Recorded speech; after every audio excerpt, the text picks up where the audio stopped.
Marisa never imagined she would be starting over like this: new town, new neighborhood, new life, all because of one cruel twist of fate. She had spent the last few years adjusting to life as a widow, trying to keep herself together while raising her 10-year-old son, Tyler. He had been born with a rare neuromuscular disorder that left him reliant on an electric wheelchair. But despite his physical limitations, he was one of the happiest kids she had ever known. His mind was sharp, his laughter infectious, and his passion for art knew no bounds. He could spend hours sketching in his notebook, creating entire cities in his imagination, and talking about them as if they were real. But none of that seemed to matter to the people in this neighborhood. From the moment they arrived, she felt it, that subtle, unspoken disapproval lingering in the air. The house was perfect, or at least that was what the real estate agent had told her. "It's a great community, very tight-knit," the woman had said, her smile a little too rehearsed.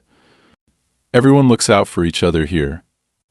At the time, that had sounded reassuring. Marisa had been looking for a place where Tyler could feel safe, where he wouldn't have to struggle with accessibility issues at every turn. The sidewalks were wide, the streets quiet, and the house itself had a layout that worked perfectly for his wheelchair. It had seemed like a dream come true, but that illusion didn't last long. On their first day, as the moving truck pulled away and Marisa and Tyler sat on their porch eating pizza from the box, a woman approached.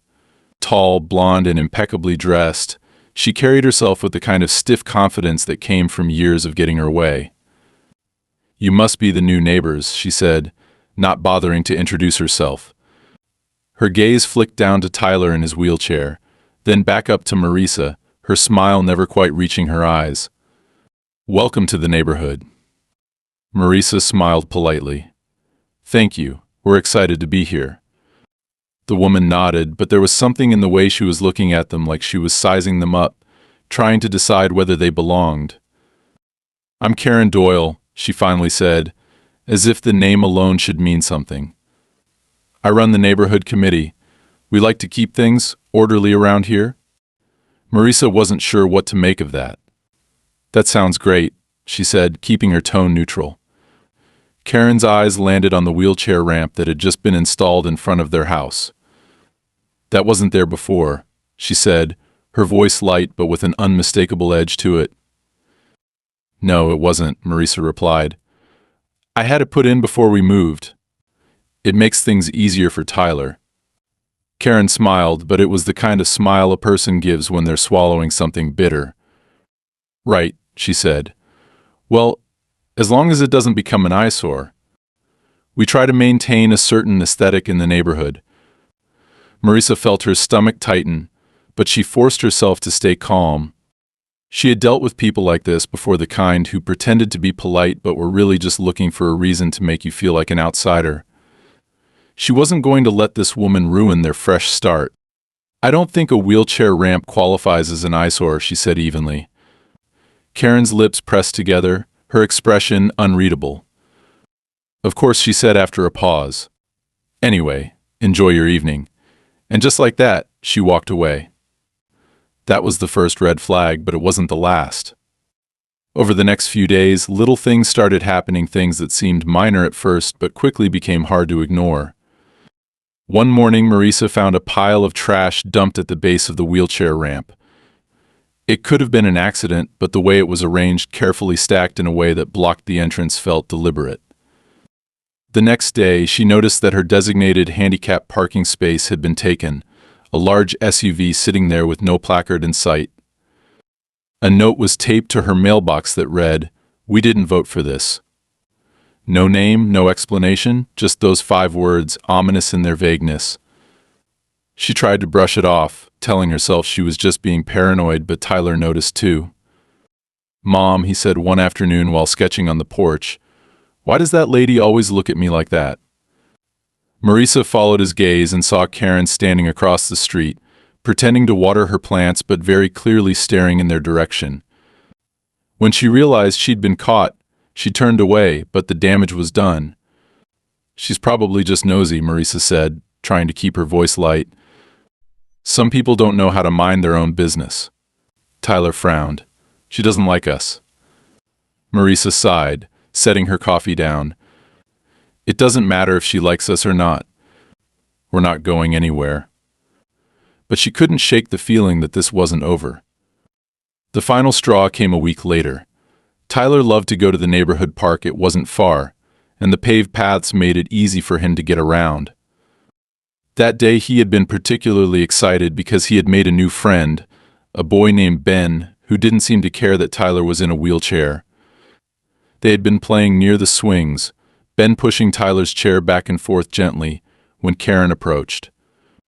At first, Marisa wasn't close enough to hear what was being said, but she could see Karen talking to Tyler, her hands on her hips. Tyler shook his head, looking uncomfortable, and then, without warning, Karen reached forward and shoved his wheelchair backward. Marisa's heart stopped. One moment, Tyler was sitting there, and the next, his chair was tipping, his body lurching forward as he hit the ground with a sickening thud. The world seemed to move in slow motion. Marisa bolted toward him, barely registering the gasps of the other parents around her. By the time she reached him, Tyler was on the ground, stunned, his hands scraped from the impact. His wheelchair lay on its side a few feet away. Karen stood over him, her face twisted in an expression of anger and something else, contempt. "You're not even really disabled," she snapped. "You just want attention." For the first time in her life, Marisa felt pure, unfiltered rage explode inside her. She clenched her fists so hard her nails dug into her palms, her entire body trembling. But she forced herself to take a breath, to think, because this wasn't just about her. She knelt beside Tyler, her voice calm despite the fury burning inside her. "Are you hurt?" Tyler shook his head, but his eyes were wide, filled with shock and hurt. Marisa turned to Karen, her voice cold. "You just assaulted my son." Karen scoffed, crossing her arms. "Oh, don't be dramatic. He's fine." Marisa stood up, stepping forward until she was close enough that Karen had to take a step back. "You have no idea who you just messed with," she said, her voice deadly quiet. She wasn't going to let this slide. Not this time. Because this was war. Marisa didn't even realize how hard she was gripping her phone until her knuckles turned white, the weight of what had just happened settling into her bones like ice. She could still hear Karen's voice echoing in her mind, that cruel, dismissive tone laced with pure contempt, as if her son's very existence was some kind of inconvenience. Tyler sat on the ground, his hands scraped, his wheelchair still tipped over a few feet away, and for a brief second there was nothing but silence. That suffocating, awful kind of silence that follows something unthinkable. The parents who had gathered in the park moments ago were now frozen in place, some exchanging uneasy glances, some looking at the ground like they didn't want to get involved. The children had stopped playing, their laughter replaced by uncertain whispers, their eyes darting between Karen's retreating figure and Marisa's trembling hands. And then, as if the weight of reality had just hit them, the first murmurs of shock rippled through the small crowd, but no one moved, no one stepped forward to help. Because that was the kind of neighborhood, this was one where people saw injustice and chose to look away. Marisa inhaled sharply, forcing herself to focus, to push back the red-hot fury burning in her chest as she crouched down beside Tyler, brushing a few strands of hair away from his forehead. "Are you okay, baby?" she asked, her voice calmer than she felt, though she could see the way his hands were shaking slightly as he wiped the dirt off his palms. He nodded stiffly, but his usual spark was gone, his lips pressed into a thin line, his face carefully blank in a way that made her chest ache. He was holding it in, swallowing his emotions the way he always did, because he had learned too early in life that showing weakness only made things worse. She helped him sit up properly, making sure he wasn't hurt anywhere else before turning to retrieve his wheelchair, but her fingers trembling as she pulled it upright and locked it back into place. Tyler didn't say anything as she helped him back in, but the way he gripped the armrests, the way he kept his gaze fixed on the ground, told her everything she needed to know. He was embarrassed, humiliated. That was when she heard the first excuse, murmured just loud enough for her to catch. It was probably just a misunderstanding, a woman whispered to her friend, shifting uncomfortably under Maurice's sharp gaze. Karen wouldn't just push a kid like that. Right. The words made something snap inside Marisa. A misunderstanding? Was that really what they wanted to believe? That a grown woman had, by sheer accident, shoved a disabled child out of his wheelchair and then had the audacity to sneer at him while he lay on the ground? That she hadn't meant to humiliate him, hadn't meant to strip him of what little dignity he had left in that moment? Marisa took a slow, deliberate breath, forcing the shaking in her hands to still as she reached for her phone, fingers steadying as she tapped in the number she knew by heart. The murmurs grew louder as people realized what she was doing, and out of the corner of her eye, she saw a few of them start to shift away, as if putting distance between themselves and the situation would absolve them of any responsibility. Karen, who had only walked a few yards away, turned back at the sound of Marisa's voice, her expression flickering with something that almost looked like amusement when she realized who Marisa was calling. "Oh, give me a break," she scoffed, crossing her arms. "You're seriously calling the police over this?" Marisa didn't even look at her, pressing the phone to her ear as the call connected. 911. What's your emergency? Yes, I'd like to report an assault, Marisa said, her voice cutting through the last remnants of chatter in the park. The effect was immediate. The last few lingering parents suddenly looked very interested in the ground, some grabbing their children's hands and mumbling excuses about needing to get home for dinner. Karen's smirk faltered just slightly before she quickly recovered, scoffing again like this was all some grand overreaction. "You're being ridiculous," she said, flipping her blonde hair over her shoulder. "I barely touched him, and you know it. What, you think the cops are actually going to care about some kid falling out of his chair?" Marisa's grip on the phone tightened. "You put your hands on my son," she said, each word slow and deliberate, her voice carrying across the park. "You shoved him. There were witnesses. This isn't going away for you, Karen." The dispatcher on the other end of the line cut in, voice professional but firm. "Ma'am, can you confirm the location of the incident?" Marisa rattled off the details, barely aware of the way Karen was shifting her weight from foot to foot, her confidence slipping as the reality of the situation began to set in. "Units are on their way," the dispatcher confirmed. Karen scoffed again, but this time there was an edge of nervousness in her tone. "Oh, please," she said, but she was already backing away. "I don't have time for this." And then, just like that, she turned and walked off, her shoulders stiff, her pace brisk, not once looking back. The police arrived 10 minutes later. By then, the park had mostly emptied out, leaving only a handful of people lingering at a distance, watching but not interfering. The officer who stepped out of the squad car was a woman in her 40s, sharp-eyed and professional, her expression unreadable as she approached. "We got a report of an assault?"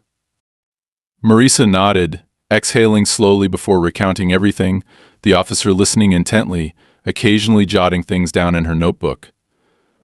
She glanced at Tyler, noting the scrapes on his hands, the dirt still clinging to the wheels of his chair. "Are you hurt anywhere else?" she asked him, her voice softer now. Tyler hesitated before shaking his head. The officer nodded, then turned back to Marisa. "Do you have any witnesses willing to make a statement?" For a moment there was silence. Then, finally, a man stepped forward. "I saw the whole thing," he said, clearing his throat. "Name's Tom." "She definitely pushed the kid. It wasn't an accident." Marisa met his gaze, surprised but grateful. The officer nodded. "All right, let's get this documented properly." Karen had walked away thinking she had won, thinking she had intimidated them into silence. But she had made one crucial mistake. She had underestimated just how far Marisa was willing to go to protect her son. The sun had long since started its descent, casting long shadows over the neighborhood as Marisa sat at the kitchen table, her fingers curled around a lukewarm cup of coffee she had forgotten to drink. The day had felt like a blur, a chaotic mess of emotions and decisions that left her head pounding. She had spent hours at the police station giving her full statement, sitting beside Tyler as the officers asked him gentle but precise questions about what had happened, his voice small but steady as he recounted every detail. The officer had assured them that the report would be processed, that they would follow up, and that they were taking this seriously, but Marisa had seen enough of the world to know that seriously didn't always mean action. Especially in places like this, where people like Karen thrived, where influence and reputation carried more weight than actual justice. Tyler had been exhausted by the time they got home, barely managing to keep his eyes open as she helped him into bed. He hadn't said much after they left the station, just nodding when she asked if he was okay, his face unreadable in a way that made her heart ache. He was holding it in, she could tell, bottling up the embarrassment, the frustration, the helplessness of what had happened. She had kissed his forehead, whispered that she loved him, that she was proud of him, that none of this was his fault. He had nodded, but he hadn't responded. Now, as she sat alone in the dimly lit kitchen, staring at nothing, she felt the weight of the day settle onto her shoulders like a crushing force. The rational part of her brain told her she had done everything right. She had called the police. She had filed the report. She had taken the necessary steps. But the mother in her, the part of her that still burned with the image of her son lying on the ground, his wheelchair tipped over beside him, his hands scraped and dirty, knew that this wasn't over. The first sign came early the next morning. She had barely had time to drink her first sip of coffee when a loud thud against her front door made her jolt upright. For a second, she thought maybe it was just the newspaper delivery, though she hadn't subscribed to one, but when she opened the door, all she found was a thick envelope, unmarked, sitting on her welcome mat. Her stomach twisted as she bent down to pick it up, her pulse quickening as she peeled back the flap. Inside was a single sheet of paper, typed in neat, professional font. Drop the charges. This neighborhood is built on harmony, not conflict.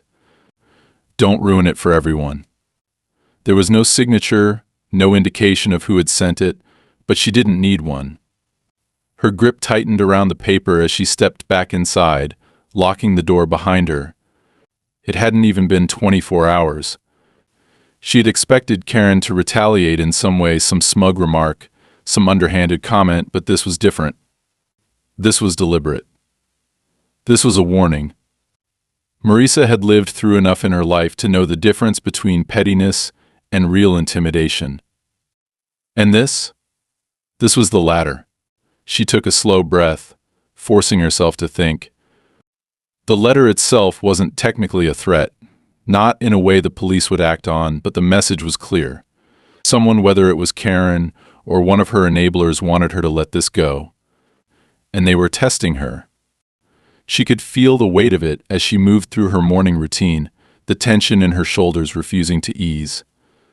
Tyler seemed better, at least on the surface. He didn't mention what had happened the day before, didn't ask about the police or Karen, and Marisa didn't push.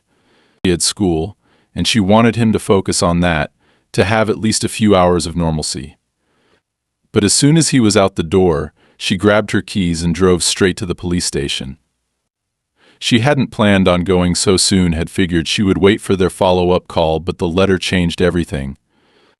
The officer at the front desk, a young man who looked barely out of his 20s, gave her a polite but tired smile as she approached. "Can I help you?" "Yes," she said, placing the envelope on the counter. "I need to speak with whoever is handling my case. It's about my son, Tyler Bennett." The officer's expression shifted slightly, recognition flickering in his eyes.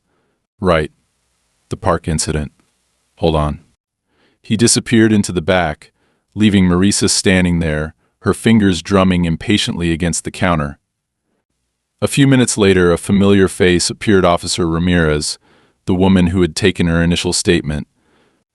She looked more awake now, her sharp eyes scanning the envelope before even greeting Marisa. "Something new?" Marisa nodded, sliding the letter toward her. "This was on my doorstep this morning." Ramirez picked it up, reading over the contents with a frown before flipping the envelope over. "No return address.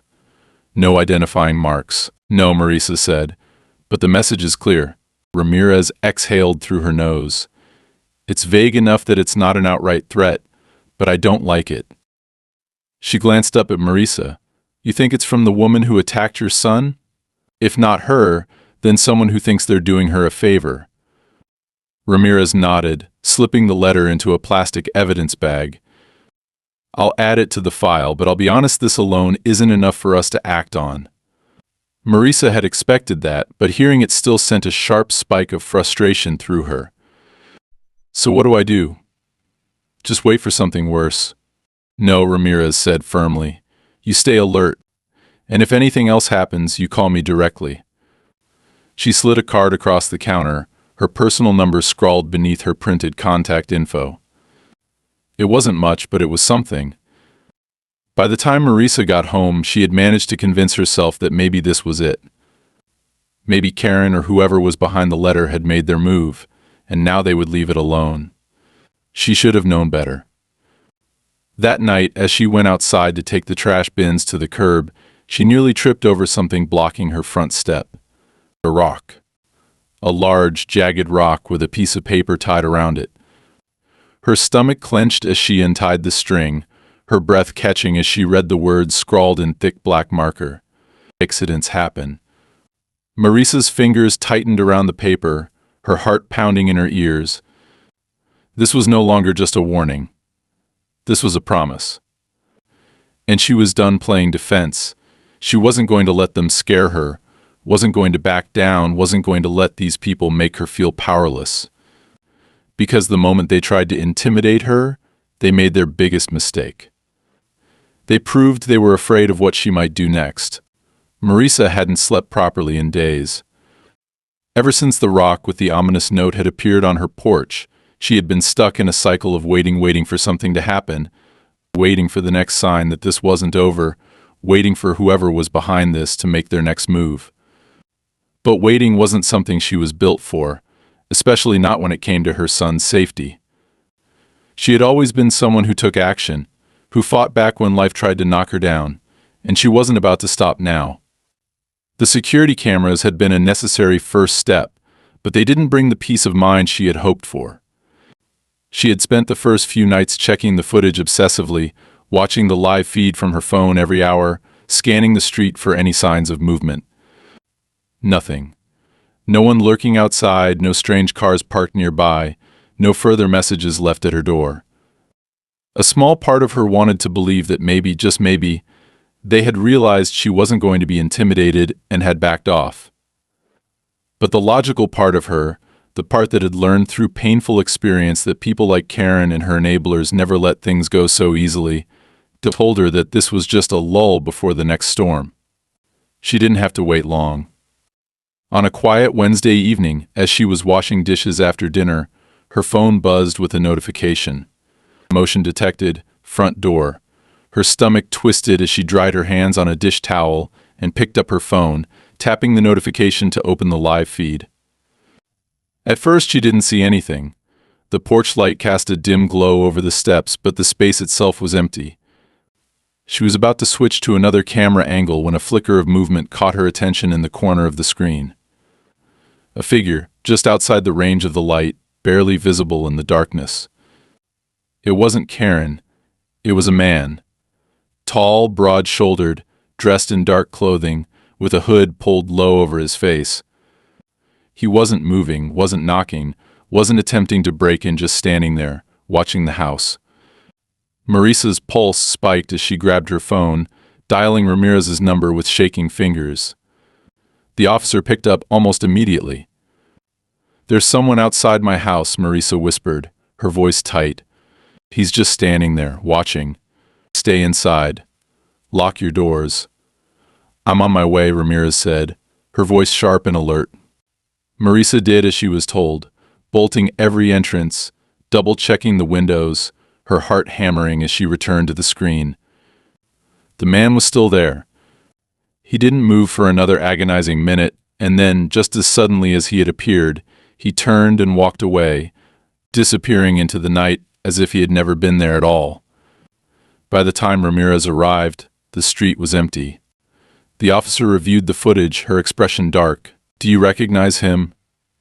Marisa shook her head. No, but he wanted me to see him. Ramirez exhaled through her nose. This is escalating. You think? Marisa snapped, the tension finally breaking through. First, my son gets shoved out of his wheelchair, then I start getting anonymous threats, and now I have masked men showing up in the middle of the night. When are we going to stop waiting for something worse to happen? Ramirez's jaw tightened. We're not waiting. We're going to find out who's behind this. But you need to be prepared for the fact that these people aren't just messing with you for fun. There's a reason they want you to back down. Marisa hated how right she was. The next morning, she checked the camera footage again, going frame by frame, analyzing every second.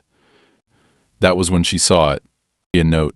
It hadn't been there when the man arrived, but after he left, after he turned away and disappeared down the street, there it was, sitting neatly on the welcome mat.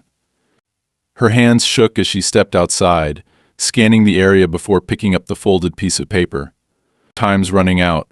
Her breath caught in her throat, a slow wave of realization washing over her. This wasn't just intimidation anymore. This was a countdown, and she had no idea what would happen when the clock hit 0. From that moment on, she refused to let her guard down. She made sure Tyler was never alone, never outside without her nearby. She spoke to his teachers, ensuring they were aware of what was happening, making sure that no strangers were allowed to pick him up from school. She changed her own routine as well. No more early morning jogs, no more leaving the house without double-checking her surroundings, no more assuming that this was just Karen's petty revenge. It was bigger than that now. And then on Friday night, the real message arrived. She had just finished putting Tyler to bed when a new notification buzzed on her phone. Motion detected, driveway. Her stomach clenched as she opened the app. A car sat idling in front of her house. The headlights were off, the windows tinted so dark she couldn't see inside. It wasn't a neighbor's car, and it wasn't parked, it was just sitting there, engine running, like someone was waiting for something. She grabbed her phone and called Ramirez again. There's a car outside my house. It's just sitting there. Stay inside. Keep your lights off. I'll be there in 10 minutes. Marisa stood by the window, watching the car like a hawk. 5 minutes passed. Then 6. Then 7. And then, just before Ramirez's squad car turned onto the street, the other vehicle peeled away, disappearing into the night. Ramirez pulled up seconds later, stepping out with her hand already on her holster. What happened? Marisa's voice was tight. They knew you were coming. Ramirez scanned the street, her expression unreadable. They're watching you, tracking your movements. This isn't random anymore. Marisa swallowed hard. What do I do? Ramirez turned to her, her expression deadly serious. He'd prepare for the worst. That night, Marisa barely slept. Every noise, every creak of the house, every distant car engine made her sit up, heart pounding. She kept her phone beside her, ready to call for help at a moment's notice. She knew this wasn't over. She knew this was only getting started. And when she woke up the next morning, another note was waiting on her doorstep. Final warning. Marisa held the paper in her trembling hands, staring at those 2 words. Final warning. She had no idea what would happen next. But she knew one thing for sure. She wasn't going down without a fight. Marisa woke up to the sharp sound of her phone vibrating against the nightstand, the harsh buzz cutting through the silence of the house. For a moment she didn't move, her mind still tangled in the fog of uneasy sleep, but then the realization hit her phone was on silent mode. The only reason it would be making noise was if the security system had flagged something urgent. Her pulse quickened as she sat up, reaching for the device with shaky fingers, her eyes immediately locking onto the notification flashing across the screen. Motion detected, front door. Her breath caught in her throat as she swiped to open the camera feed, her stomach twisting as the live image loaded. At first she thought the porch was empty, the dim glow of the overhead light casting long shadows across the wooden boards, but then she saw it. It's a figure. Not moving, not knocking, just standing there at the very edge of the frame, their face obscured by the darkness, their body unnaturally still. Marisa's first instinct was to call Ramirez, but as her thumb hovered over the number, a sharp knock echoed through the house, the sound so sudden and deliberate that she nearly dropped the phone. Tyler was still asleep upstairs, unaware of the growing tension suffocating the air inside these walls, and for a brief second Marisa debated waking him up, getting him dressed, and leaving right then and there. But leaving meant fear, leaving meant surrender, and she was done with that. She wasn't going to let these people drive her out of her own home, wasn't going to let them dictate how she and her son lived their lives. She took a slow breath, steadying herself as she glanced toward the front door, willing her hands to stop shaking as she unlocked her screen and dialed Ramirez. The ringing felt endless, every second stretching unbearably, and then finally a groggy but alert voice came through the line. Officer Ramirez. The voice on the other end answered, her tone shifting immediately when she heard Marisa's name. What's happening? There's someone outside my house, Marisa whispered, keeping her voice low as she moved toward the window, peeking carefully through the blinds. They knocked. They're just standing there. Do not open the door, Ramirez said, the sound of movement in the background signaling that she was already grabbing her keys. Stay on the line. I'm on my way. Marisa didn't plan on opening the door, but the longer she watched the figure, the more uneasy she became. There was something calculated about the way they stood, something too still, too controlled. They weren't trying to break in, weren't attempting to force their way inside. They wanted her to know they were there. They wanted her to feel their presence. And then, just as suddenly as they had arrived, they turned and walked away, disappearing down the driveway and into the night before Ramirez even had a chance to arrive. By the time the officer pulled up to the house, Marisa was already outside, gripping her phone so tightly her knuckles were white. She replayed the footage for Ramirez, who stood with her arms crossed, jaw tight, her face unreadable as she watched the slow, methodical movements of the stranger.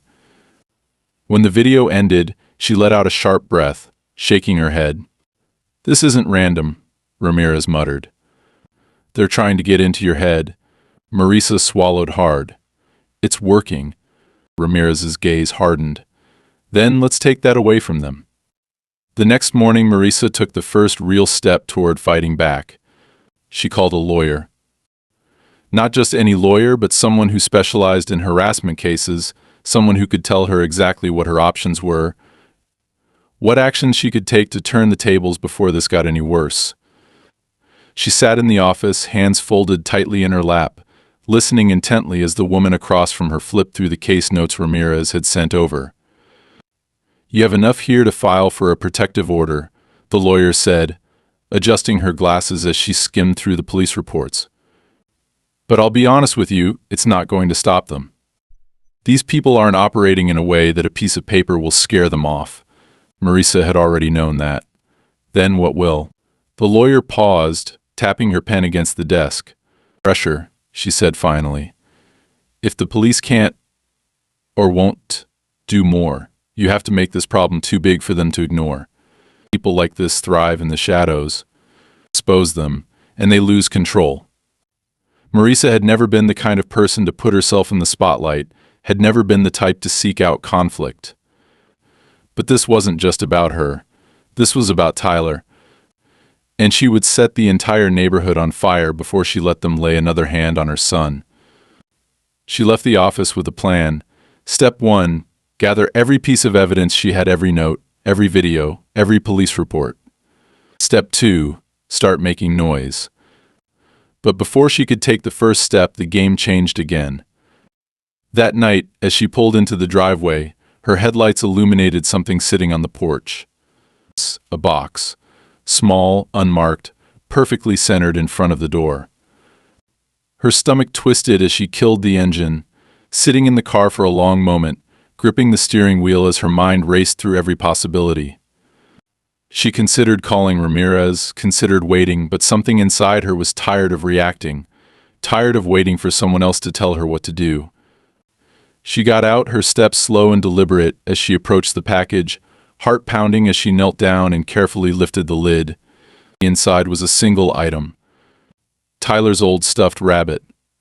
The one he had lost months ago, the one he had been devastated over, the one she had torn the house apart looking for but had never found.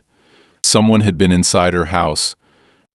Marissa's breath hitched, panic rising like a tidal wave as she stepped back, her mind struggling to process what this meant. This wasn't just intimidation anymore. This was a violation, a message so much clearer than any note, any threat. They were already inside. The front door swung open behind her, and for a split second, her heart nearly stopped, but then Tyler's sleepy voice cut through the panic. "Mom?" She turned sharply, shoving the box behind her with one foot before forcing a tight smile. "Hey, buddy, go back inside, okay?" He frowned, rubbing his eyes. "What's that?" "Nothing," she said quickly. "Just go inside. I'll be right there." He hesitated for a second before nodding, disappearing back into the house, completely unaware of the way her hands were trembling, of the way her breath was coming too fast. She waited until the door was shut before picking up the box and walking straight to the car. She didn't call Ramirez. She drove straight to the police station. This time she wasn't asking for help. She was demanding it. Marissa gripped the steering wheel so tightly her knuckles turned white, her heart hammering against her ribs as she pulled into the parking lot of the police station. The box sat on the passenger seat beside her, its presence filling the car with a suffocating weight, an undeniable, though irrefutable sign that the people tormenting her weren't just lurking outside anymore, they had been inside her home. She could still feel the cold shock that had run through her veins the moment she saw Tyler's stuffed rabbit sitting in that box, or a piece of his childhood that had gone missing months ago, now returned to her like a sick trophy. Someone had walked into her house, into the space she had fought so hard to make safe for her son, and taken something deeply personal, only to return it as a message, a violation far worse than any note or rock or shadowed figure standing at the edge of her porch. She forced herself to take a breath before grabbing the box and stepping out of the car, moving with rigid, calculated determination as she marched through the front doors. The station was quiet this late at night, the air thick with the scent of stale coffee and paper, a few officers behind the desks glancing up as she approached. She ignored them, her focus zeroed in on Ramirez, who stood near the back of the room, rubbing the exhaustion from her face as she flipped through a report. Marissa didn't wait for permission to speak. "They were inside my house," she said, her voice sharp enough to slice through the low hum of the station. Ramirez's head snapped up, eyes narrowing at the sight of the box in Marissa's hands. "What?" Marissa set it down on the nearest desk, flipping the lid open without hesitation. "This was on my porch when I got home tonight. It's my son's. It went missing months ago. Someone had to go inside to take it." Ramirez swore under her breath before straightening, immediately switching into action mode. "Do you have any signs of forced entry?" Marissa shook her head. "No, no broken windows, no busted locks, no signs of struggle. But that doesn't mean they didn't get in." Ramirez muttered another curse before grabbing a notepad. "All right, I want a full sweep of your house. Now. Forensics, prints, the works. If they've been inside, they left something behind." She glanced up, her expression unreadable. "Marissa, I need to ask, do you have any idea who could have done this?" Marissa's jaw clenched. "I know exactly who's behind this. The problem is proving it." The drive back to her house was tense, Ramirez following close behind with another patrol car in tow. By the time they arrived, 2 more officers were already waiting, their presence both reassuring and infuriating. Marissa had been begging for this level of urgency for weeks, but it had taken something this extreme to finally make them act. She stood in the doorway as the officers moved through the house, checking every window, every door, every inch of the space for any signs of tampering. Tyler was still asleep upstairs, blissfully unaware of the chaos unfolding below, and for that she was grateful. She didn't want him to see this, didn't want him to feel the same sense of violation that was currently eating her alive. After nearly an hour, Ramirez returned from the second floor, her expression tight. No signs of forced entry, she admitted, but that doesn't mean they weren't here. They could have picked a lock, could have had access to a key. Maurice's blood ran cold at the implication. The only people with keys are me and the landlord. Ramirez didn't respond right away, but her silence spoke volumes. I'm going to have them checked, she finally said. But I need you to think, has anyone had access to your house? Workers, maintenance, anyone who might have been inside recently? Marisa shook her head, her mind racing. No, no one I can think of. But it's not just about access. It's about intent. Whoever did this didn't just take something at random. They took something personal. That means they've been watching. Ramirez exhaled slowly, nodding.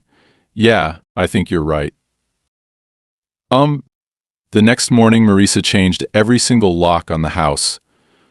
She installed deadbolts, reinforced the windows, even replaced the alarm system with something more advanced. She refused to let them have access to her space again. She refused to give them another opening. But she also knew this wasn't over. And she was right. That evening, as she sat at the kitchen table, forcing herself to eat despite the knot of anxiety twisting in her stomach, another notification buzzed on her phone. Motion detected, front door. Her blood turned to ice as she reached for the device, heart pounding as she pulled up the live feed. A figure stood on her porch, their face obscured by the hood of a dark sweatshirt. They didn't knock, didn't move, just stood there perfectly still, staring at the door as if daring her to open it. Marisa grabbed her phone and called Ramirez without hesitation. They're back. Stay inside. Don't engage. I'm on my way. Minutes crawled by at an agonizing pace. The figure didn't move, just stood there unmoving, waiting. Then, just as suddenly as they had appeared, they reached into their pocket, pulled out a folded piece of paper, and slipped it under the door. And then they were gone. Marisa hesitated for only a second before approaching the door, her fingers trembling as she reached down and picked up the note. No more warnings. She felt a chill race down her spine as she reread the words over and over again. This was it. This was the final move before whatever they had planned next. And she wasn't going to sit around and wait for it to happen. By the time Ramirez arrived, Marisa had already made her decision. We're going after them, she said, her voice steady despite the terror clawing at her insides. No more waiting. No more reacting. We're ending this. Ramirez studied her for a long moment before nodding. All right, then let's get to work. Marisa knew that she had reached the point of no return. There was no more room for hesitation, no more waiting for the police to act, no more hoping that fear alone would make these people back off. The final note had made that painfully clear. No more warnings. Whatever they had planned next, they were done playing games. The only question now was whether she would sit back and let it happen or finally take control of the situation before it was too late. She wasn't going to let them decide how this ended. She sat across from Ramirez in the dimly lit kitchen, the officer's presence a solid anchor in the storm of uncertainty swirling around her. The house was locked up tighter than ever before, the new security system in place, the blinds drawn, every possible vulnerability reinforced. But even with all that, Marisa knew that walls and locks wouldn't be enough to keep these people out forever.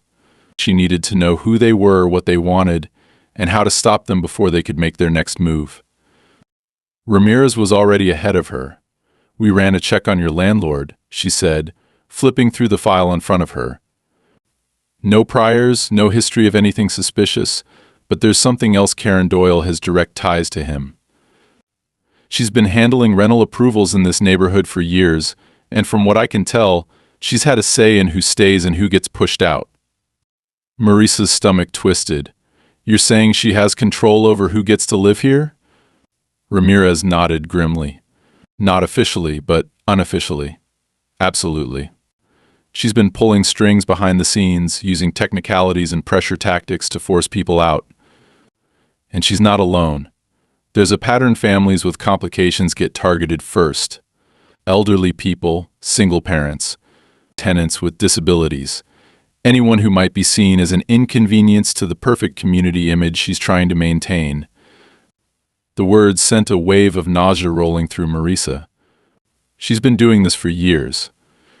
And getting away with it, Ramirez confirmed. Until now. The realization hit Marisa like a freight train. This was never just about her or Tyler. This was about control, about power, about weeding out anyone who didn't fit into whatever twisted vision Karen and her little group had for the neighborhood. She had been a target from the moment she moved in, from the second they saw Tyler's wheelchair, from the instant they decided she wasn't the kind of tenant they wanted. And they had been escalating because she refused to play along. Ramirez leaned forward. We have enough to push for an investigation, but that's not going to stop them tonight. You need to be prepared for whatever comes next. Marisa's fingers curled into fists against the table. What do I do? You stay inside, you keep your son close, and you let me do my job, Ramirez said firmly. I'm putting a unit on patrol outside your house. If they come back, we take them down. Marisa wanted to believe that was enough. She wanted to trust that the police would handle it, that the law would finally be on her side. But a part of her, the part that had been fighting this battle alone for weeks, knew better. It wasn't over, not yet. The night stretched on in unbearable silence. Tyler was asleep upstairs, blissfully unaware of the storm brewing outside, while Marisa sat in the living room, her eyes locked on the security feed, waiting for the inevitable. She didn't have to wait long. The first sign was the car. It crept down the street with its headlights off, moving slowly, deliberately, like a predator circling its prey. It stopped just short of her house, idling in the darkness, the engine barely audible over the pounding of her heart. She leaned forward, watching, waiting, willing Ramirez's patrol car to show up, but the street remained empty. Then, movement. Two figures emerged from the car, dressed in dark clothing, their faces obscured by masks. They moved with eerie precision, one heading toward the back of the house, the other approaching the front door. Marisa's blood ran cold. They were coming in. She grabbed her phone, her hand steady despite the terror clawing at her insides. They're here, she whispered, barely breathing. Two of them. One at the front, one in the back. Stay put, Ramirez ordered. Backup is 2 minutes out. Don't engage. But 2 minutes was a lifetime. A metallic click echoed from the back door, the sound of a lock being tested, the faint creak of pressure against the frame.